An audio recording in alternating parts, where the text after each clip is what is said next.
Stave 5. The end of it. Yes, and the bedpost was his own, the bed was his own, the room was his own. Best and happiest of all, the time before him was his own, to make amends in. I will live in the past, the present, and the future, Scrooge repeated as he scrambled out of bed. The spirits of all three shall strive within me. O Jacob Marley, heaven and the Christmas time be praised for this. I say it on my knees, old Jacob, on my knees. He was so fluttered and so glowing with his good intentions that his broken voice would scarcely answer to his call.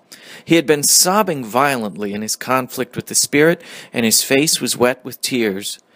"They are not torn down," cried Scrooge, folding one of his bed curtains in his arms. "They are not torn down, rings and all.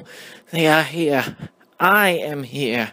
The shadows of the things that would have been may be dispelled. They will be. I know they will." His hands were busy with his garments all this time, turning them inside out, putting them on upside down, tearing them, mislaying them, making them parties to every kind of extravagance. "I don't know what to do," cried Scrooge, laughing and crying in the same breath, and making a perfect Laocoon of himself with his stockings. "I am as light as a feather. I am as happy as an angel. I am as merry as a schoolboy. I am as giddy as a drunken man. A Merry Christmas to everybody. A Happy New Year to all the world. Hello there. Whoop. Hello." He had frisked into the sitting room and was now standing there, perfectly winded.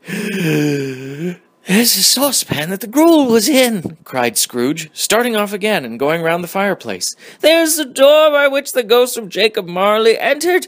There's the corner where the ghost of Christmas present sat. There's the window where I saw the wandering spirits.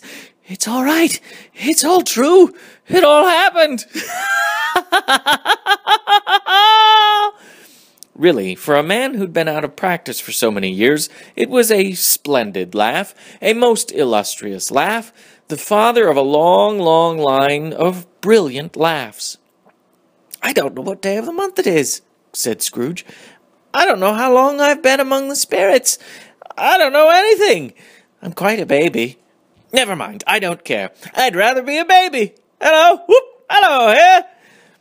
He was checked in his transports by the churches ringing out the lushest peals he had ever heard.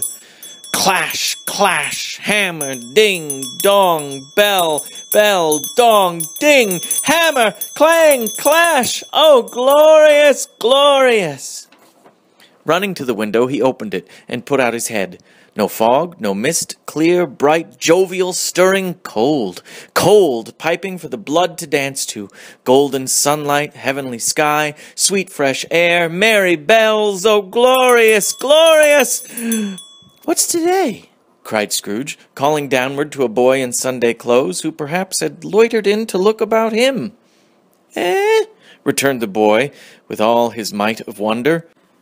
"What's today, my fine fellow?" said Scrooge. "Today?" replied the boy. "Why, Christmas Day." "It's Christmas Day," said Scrooge to himself.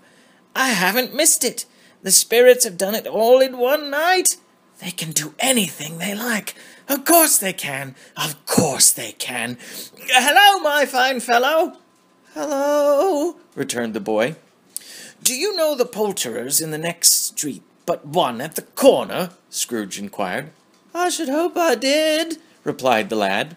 "Unintelligent boy," said Scrooge. "A remarkable boy. Do you know whether they've sold the prize turkey that was hanging up there? Not the little prize turkey, the big one." "What? The one as big as me?" returned the boy. "What a delightful boy," said Scrooge. "It's a pleasure to talk to him. Yes, my buck." "It's hanging there now," replied the boy. "Is it?" said Scrooge. "Go and buy it." "Walker!" exclaimed the boy. "No, no," said Scrooge. "I am in earnest. Go and buy it, and tell him to bring it here, that I may give them the directions where to take it.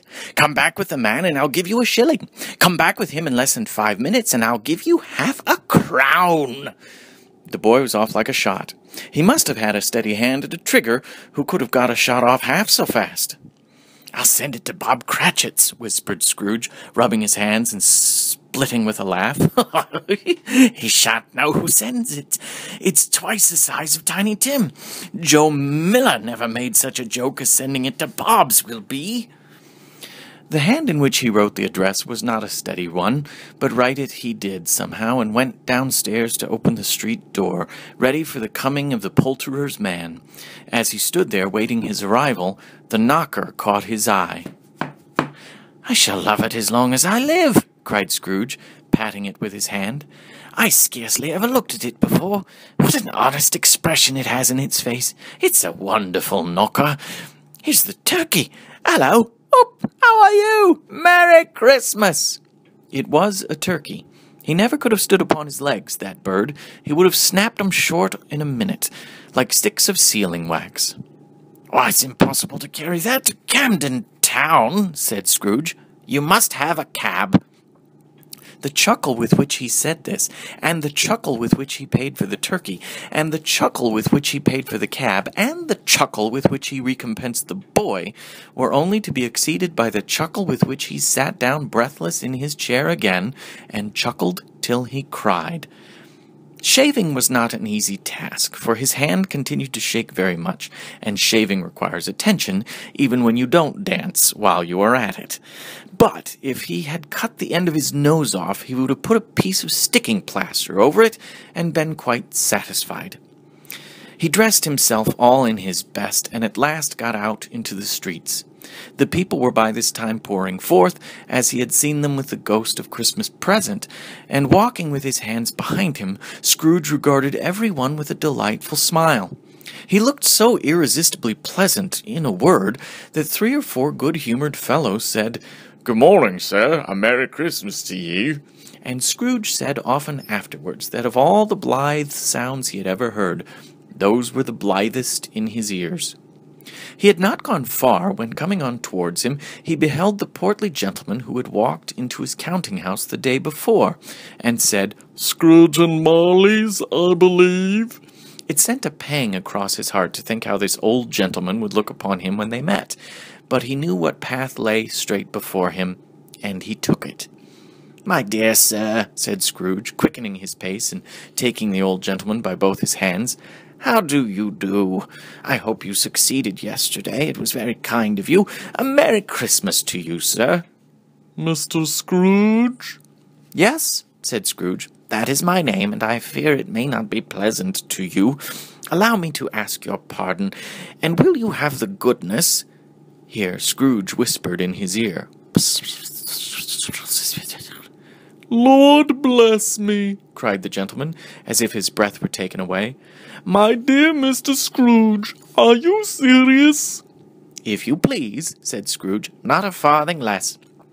A great many back payments are included in it, I assure you. Will you do me that favor?" "My dear sir," said the other, shaking hands with him, "I don't know what to say to such munificent—" "Don't say anything, please," retorted Scrooge. "Come and see me. Will you come and see me?" "I will," cried the old gentleman, and it was clear he meant to do it. "Thank'ee," said Scrooge. "I am much obliged to you.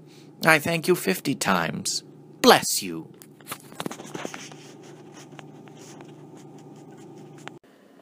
He went to church, walked about the streets, and watched the people hurrying to and fro, and patted the children on the head, and questioned beggars, and looked down into the kitchens of houses and up to the windows, and found that everything could yield him pleasure.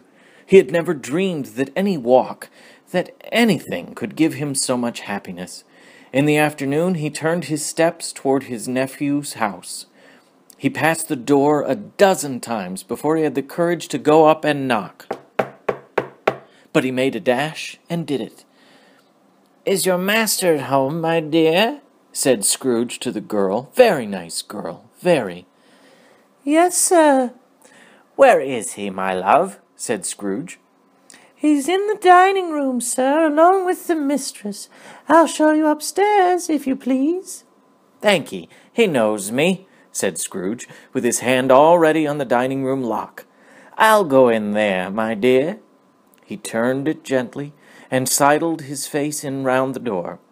They were looking at the table, which was spread out in great array, for these young housekeepers are always nervous on such points, and like to see that everything is right. "Fred!" said Scrooge. Dear heart alive, how his niece by marriage started! Scrooge had forgotten, for the moment, about her sitting in the corner with the footstool, or he wouldn't have done it on any account. "Why, bless my soul!" cried Fred. "Who's that?" "It's I, your Uncle Scrooge. I have come to dinner. Will you let me in, Fred?" Let him in. It is a mercy he didn't shake his arm off. He was at home in 5 minutes. Nothing could be heartier. His niece looked just the same. So did Topper when he came. So did the plump sister when she came. So did everyone when they came.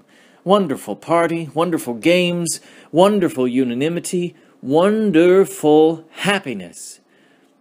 But he was early at the office the next morning. Oh, he was early there. If he could only be there first and catch Bob Cratchit coming late, that was the thing he had set his heart upon. And he did it. Yes, he did.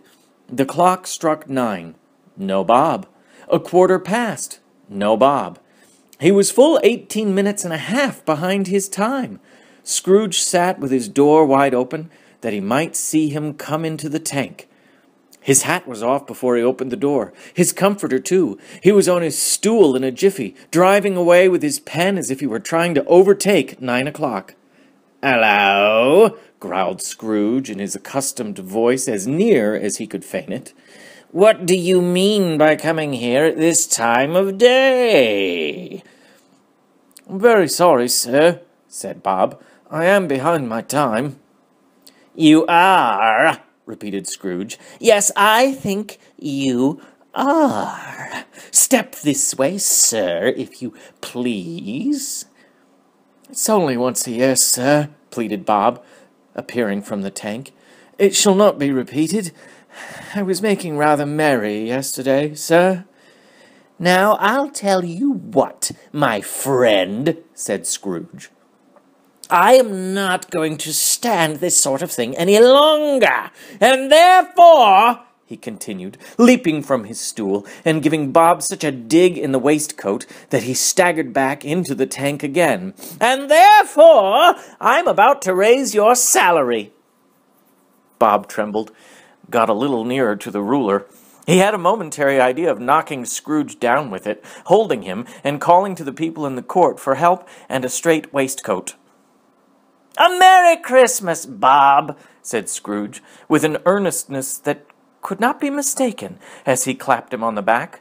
"A merrier Christmas, Bob, my good fellow, than I have given you for many a year.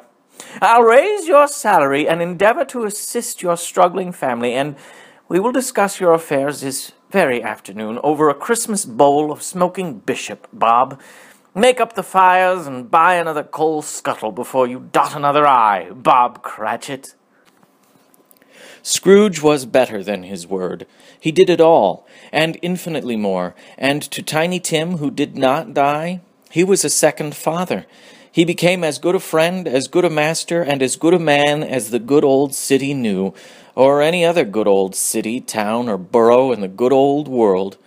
Some people laughed to see the alteration in him, but he let them laugh, and little heeded them, for he was wise enough to know that nothing ever happened on this globe for good at which some people did not have their fill of laughter at the outset, and knowing that such as these would be blind anyway, he thought it quite as well that they should wrinkle up their eyes in grins as have the malady in less attractive forms.